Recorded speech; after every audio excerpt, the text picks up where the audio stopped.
কইছিলাম না ইরানকে আমেরিকা ইসরায়েল একসাথে মিলে হারাইতে পারবে না, পারিছে? পারে নাই। এখন নাকে খত দিয়ে আমেরিকা ইসলামাবাদে গিয়া শান্তি আলোচনা চালাইতেছে। কিন্তু প্রশ্ন হইতেছে, কেন আমেরিকা ইসরায়েল পারলো না একসাথে ইরানকে হারাইতে? ইরানকে অজেও আগে কি কেউ ইরানকে আক্রমণ করে নাই, হারানোর চেষ্টা করে নাই? করছে, কিন্তু ইরানকে হারাইতে পারে নাই। এমনকি জয় কইরাও হারাইতে পারে নাই। এই ইরানে গ্রিকরা আসছিল, আলেকজান্ডার দ্য গ্রেট তাদের রাজধানী পুরাই দিছিল, কিন্তু তাদের পদানত করতে পারেনি, ধরে রাখতে পারেনি। আরবরা আসছিল, পুরা জনগোষ্ঠীকে ইসলামে ধর্মান্তরিত করছে, কিন্তু দেশটা আরব হয়ে যায়নি। আরবরাই ইরানের রঙে রঙিন হয়ে গেছে। মঙ্গলরা আসছিল, মানব ইতিহাসের সবচেয়ে ধ্বংসাত্মক সামরিক শক্তি ছিল মঙ্গলরা। দেশটা মঙ্গলদেরও গিলে ফেলল।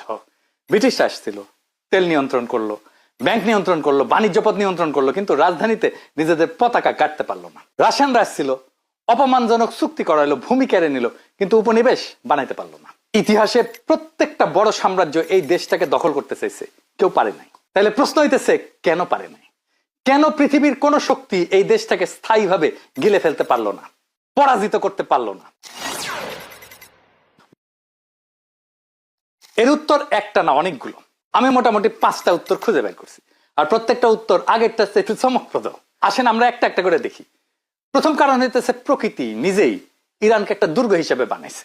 মধ্যপ্রাচ্য বললে আমাদের মাথায় কি আসে? সমতল মরুভূমি, বালি, উন্মুক্ত প্রান্তর। কিন্তু ইরান সম্পূর্ণ আলাদা জিনিস।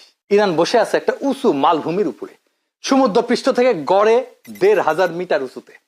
আর এই মালভূমির চারপাশে দেওয়াল, প্রকৃতির বানানো দেওয়াল।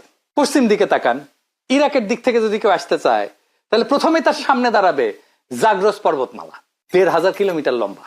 1500 কিলোমিটার লম্বা একটা পাথরের দেওয়াল, শক্ত নিরেট পাথরের দেওয়াল, উত্তর পশ্চিম থেকে দক্ষিণ পূর্ব পর্যন্ত চলে গেছে।